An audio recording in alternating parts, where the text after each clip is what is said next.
Hi, I'm Chip Cummings, and welcome to this edition of Chip Tips, where today we're going to talk about the 5 biggest mistakes most people make when it comes to email marketing. You know, if you're going to put all the time and effort into developing an email campaign, you want to make sure you get results. And exactly how does that occur? Well, avoid these 5 mistakes. The first mistake most people make is when it comes to deliverability. Did your message actually get there? How do you know that they received it? How do you know that they read it? Well, you want to make sure that you have a good, compelling subject line, but more importantly, make sure you have a good, valid return email address. I know you're going to get a lot of returns, but you'll also get some great comments from customers, and you're going to know that your message actually got there. And you might also find that you'll get some spam return addresses that you need to clear in order to clear the recipient's spam address. That way you'll know that your message is getting delivered. The second most common mistake that most people make is that their message is just way too long. They turn it into a novel. They try and sell people in the email itself. Don't make that mistake. You want to make sure you break it up into easy, chunk-sized paragraphs that people can read, 1 or 2 sentences max. You also want to make sure that you have the response trigger right near the top. But if it's too long, nobody's going to read it, and your email will get deleted way before they ever get to the punchline.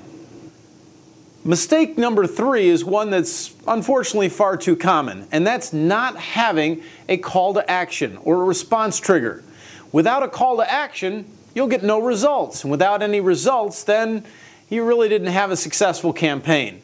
Your call to action needs to be placed a couple of times throughout the email message. Once after the first or second paragraph, again towards the end, and then of course in the PS. Always include a postscript because many times your readers will actually read the postscript before they actually read the content of your email. So don't forget mistake number 3 and include a response trigger. The fourth most common mistake most people make is they create an email message that's just not them. You need to make sure you personalize it. There are a lot of email marketing messages that you've seen and that you've read that just don't sound like the sender. Well, don't make that mistake. Make sure you personalize it. Put a little humor in it. Make sure it sounds like you. If it doesn't, not only will your readers not believe it's not you, but if they do respond to your trigger and actually buy your product or service, they're not going to be able to match up the message with the actual product. So, to avoid mistake number 4, make sure you personalize your message, put a little fun in it, make it sound like you.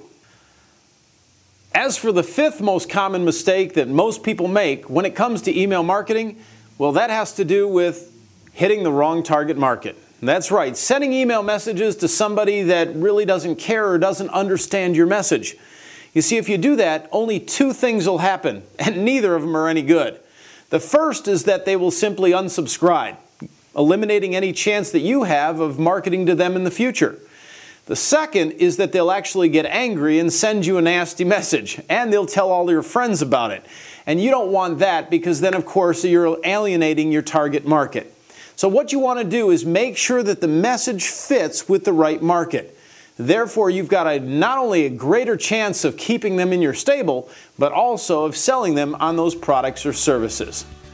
Well, I hope these 5 tips have been helpful, and I thank you for joining me on this edition of Chip Tips. Until next time, this is Chip Cummings, and I'll see you on the road to success.